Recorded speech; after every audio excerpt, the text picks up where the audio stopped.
Hai guys, selamat datang kembali di channel ini. Di video kali ini akan membahas tentang tahun terburuk dalam sejarah umat manusia. Bukan tahun 2020 di mana awal mula Covid muncul, dan bukan juga tahun 1918 di mana flu Spanyol menghabisi hampir sekitar 100 juta orang di seluruh dunia. Dan bukan juga tahun 1346 sampai 1353, yaitu tahun di mana wabah Black Death melanda Eropa, Asia dan Afrika Utara dengan jumlah korban jiwa saat itu mencapai 75 sampai 200 juta orang. Tahun 1939 sampai 1945 mungkin bisa termasuk ke dalam tahun terburuk manusia, di mana pada saat itu terjadi Perang Dunia Kedua yang memakan korban 50 sampai 55 juta jiwa di seluruh dunia. Tapi menurut McCormick, seorang profesor dari Harvard University, dari semua tahun-tahun yang tadi, ternyata dia berpendapat bahwa tahun terburuk umat manusia terjadi pada tahun 536 dan menjadi awal dari banyaknya bencana-bencana yang akan terjadi setelah tahun itu.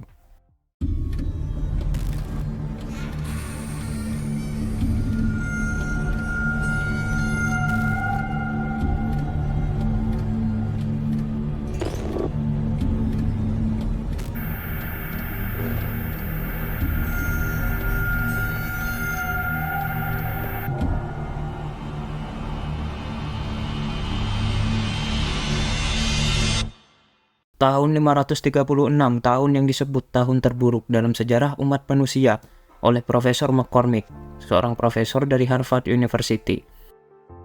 Kenapa bisa disebut tahun terburuk?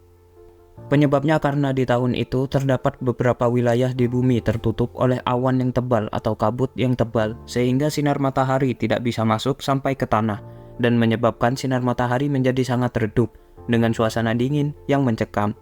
Seperti itulah gambaran suasana yang terjadi di tahun 536. Kondisi ini juga ditulis di dalam catatan seorang sejarawan Bizantium yang bernama Procopius. Procopius yang hidup di tahun 500 sampai 565 menulis dalam catatannya bahwa matahari di tahun itu, tahun 536 tidak bersinar seperti biasanya.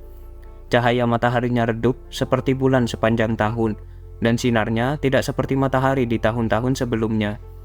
Hal yang sama juga dituliskan oleh Cassiodorus. Dia adalah seorang penulis dan pejabat Romawi yang hidup di tahun 485 sampai 585.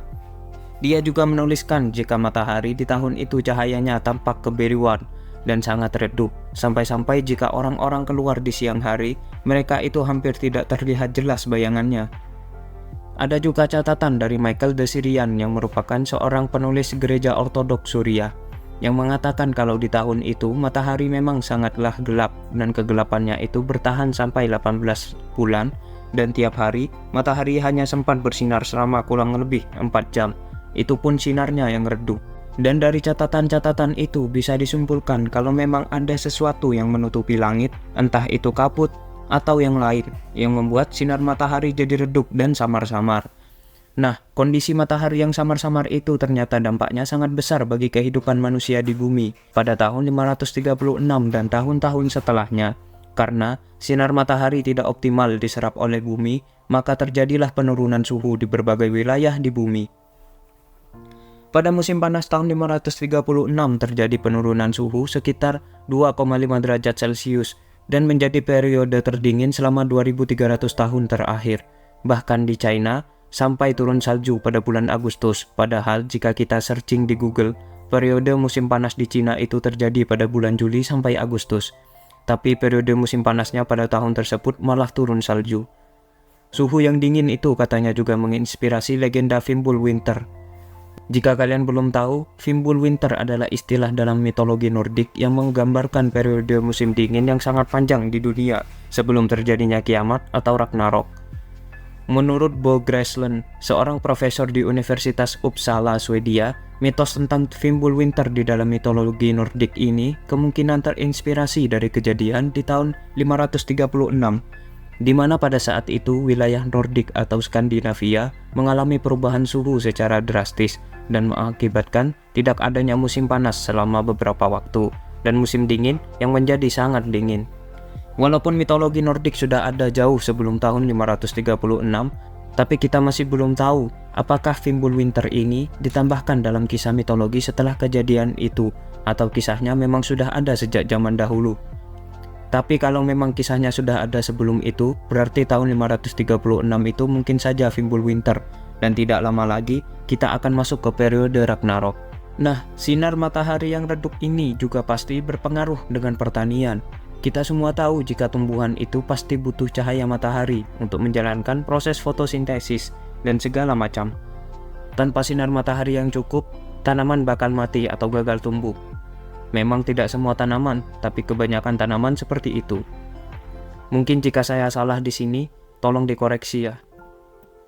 Dan akhirnya ini bakal bisa mengakibatkan gagal panen sehingga orang-orang akan menjadi kelaparan.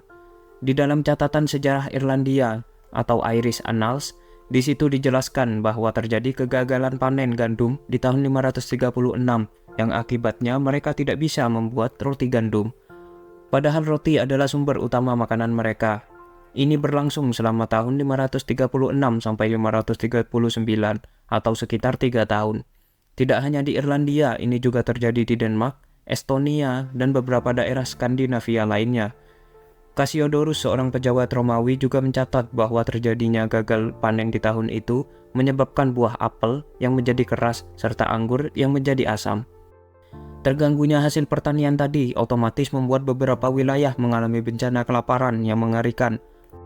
Di dalam buku Liber Pontificalis, buku para paus yang ditulis oleh Uskup Datius di Milan, di situ dijelaskan bahwa pada tahun 536 terjadi bencana kelaparan di Italia.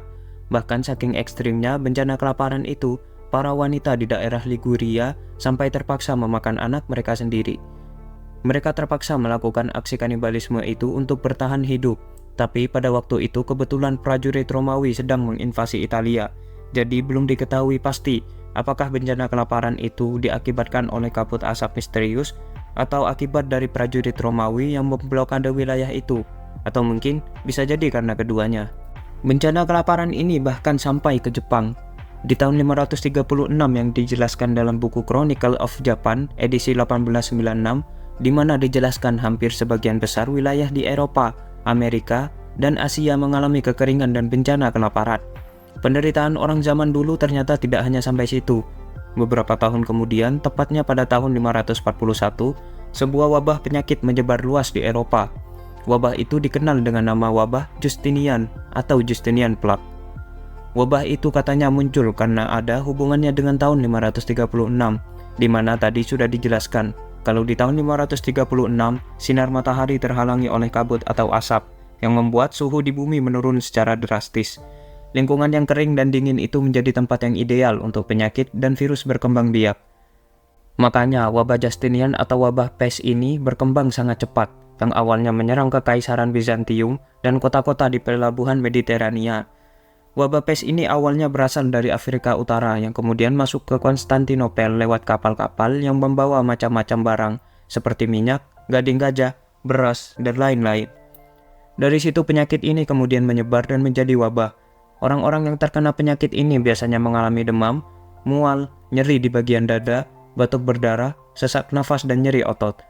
Kondisi itu merupakan ciri-ciri atau gejala dari seseorang yang terkena penyakit pes. Penyakit ini menyerang banyak orang, termasuk Kaisar Justinian I atau Justinianus I, pemimpin Kekaisaran Bizantium. Dari situlah wabah ini dinamakan sesuai dengan nama kaisar, yaitu wabah Justinian. Penyakit ini membunuh sekitar 30-50 juta orang di berbagai wilayah, yang di dalam situs National Geographic disebutkan kalau jumlahnya itu hampir setengah populasi manusia di bumi. Jika dibandingkan dengan kasus COVID kemarin, dengan jumlah korban yang meninggal mencapai 6 juta orang dan hampir mendekati angka 7 juta, yang dikutip dari situs WHO. Nah, selain penyakit, perubahan suhu yang drastis ini juga ternyata berpengaruh ke runtuhnya beberapa peradaban besar di masa itu. Bencana kelaparan dan gagal panen ini menyebabkan banyak konflik dan perang.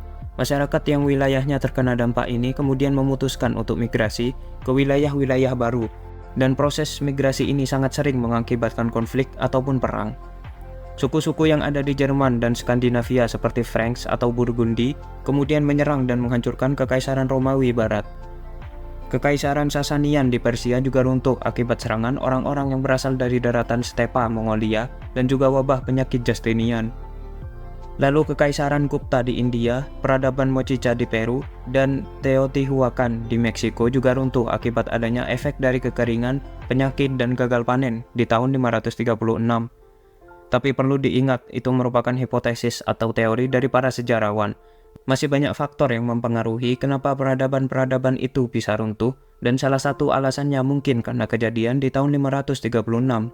Nah, dari tadi sudah dibahas apa saja yang terjadi di tahun 536, mulai dari sinar matahari yang redup, yang efeknya bisa merembet ke banyak hal, seperti kelaparan, gagal panen, wabah penyakit, dan perang. Kira-kira kenapa matahari di tahun itu jadi redup dan apa penyebab di tahun 536 disebut sebagai tahun terburuk manusia? Untuk menjawab itu, para sejarawan punya beberapa teori dan kita akan bahas beberapa teori yang ada. Yang pertama, para ahli memperkirakan kalau kejadian di tahun 536 disebabkan oleh adanya letusan gunung berapi yang sangat dahsyat di Islandia. Letusan gunung ini memuntahkan abu vulkanik ke seluruh belahan bumi utara yang terjadi di awal tahun 536. Kesimpulan itu didapat setelah para ilmuwan yang dipimpin oleh Michael McCormick dan Paul Majewski meneliti sampel es yang diambil di Gletser, Swiss. Dan letusan besar itu tidak hanya terjadi di tahun 536, tapi juga terjadi di tahun 540 dan 547 dan dampaknya membuat Eropa hancur sampai tahun 640. Penelitian ini juga dilakukan di pohon-pohon besar pada tahun 1900-an, di mana ilmuwan meneliti bagian dalam pohon itu dan menyimpulkan kalau musim panas yang terjadi di sekitar tahun 540 itu ternyata terlalu dingin dibandingkan musim panas yang biasanya. Lalu ada juga ilmuwan yang meneliti lapisan es di Greenland dan Antartika dan menemukan kalau penyebabnya adalah letusan gunung berapi, karena jika gunung meletus biasanya gunung akan memuntahkan banyak material ke atmosfer seperti sulfur, bismut, dan lain-lain yang menyebabkan lapisan aerosol sehingga sinar matahari akan dipantulkan kembali ke luar angkasa sehingga bumi menjadi dingin. Selain letusan gunung berapi di Islandia, ada beberapa letusan gunung di dunia yang diduga menjadi penyebabnya, seperti letusan Gunung Krakatau di Indonesia, Gunung Rabaul di Papua Nugini, dan beberapa gunung api di Amerika Utara. Selain penyebabnya dikatakan berasal dari letusan gunung, beberapa ilmuwan juga berteori kalau kabut atau asap yang menutupi atmosfer langit di tahun 536 itu kemungkinan berasal dari jatuhnya komet atau asteroid ke bumi. Jadi ilmuwan ini mengambil contoh dari kasus tabrakan antara komet Shoemaker-Levy 9 dengan planet Jupiter di tahun 1994. Dari situ mereka berkesimpulan kalau mungkin saja ada sebuah meteor atau komet yang jatuh ke bumi, lalu terbakar dan meledak di atmosfer, dan efeknya bisa menimbulkan kebakaran hutan yang sangat luas dan besar sehingga asapnya menutupi atmosfer bumi. Dan jika hal ini terjadi akibat hantaman meteor atau komet, pasti ada bekas tabrakan. Para ilmuwan juga mendukung teori ini dan bilang kalau kawah hasil tabrakan itu bisa saja ada di bawah laut, bukan di daratan. Maka dari itu para ilmuwan belum bisa memberikan bukti kuat tentang adanya ledakan itu. Inti dari semua itu, peristiwa di tahun 536 diakibatkan oleh dua faktor, entah karena letusan gunung berapi yang besar atau gara-gara meteor atau komet, dan itu semua masih berupa teori yang masih bisa diperdebatkan. Tahun 536 adalah tahun terburuk manusia menurut beberapa ilmuwan. Tentu saja beberapa orang pasti punya pendapat yang berbeda. Dan apakah kalian setuju jika tahun 536 benar menjadi tahun terburuk? Atau apakah kalian mungkin bisa bertahan jika kalian hidup di zaman itu? Atau mungkin menurut kalian tahun 2020 lah yang menjadi tahun terburuk dari semuanya? Dan ini merupakan akhir dari video kali ini. Terima kasih untuk kalian yang telah menonton video ini dari awal sampai akhir. Kasih jempol ke atas jika kalian suka dengan video kali ini, dan kasih jempol ke bawah jika kalian menganggap video ini membosankan. Akhir kata, terima kasih dan sampai jumpa lagi di video selanjutnya.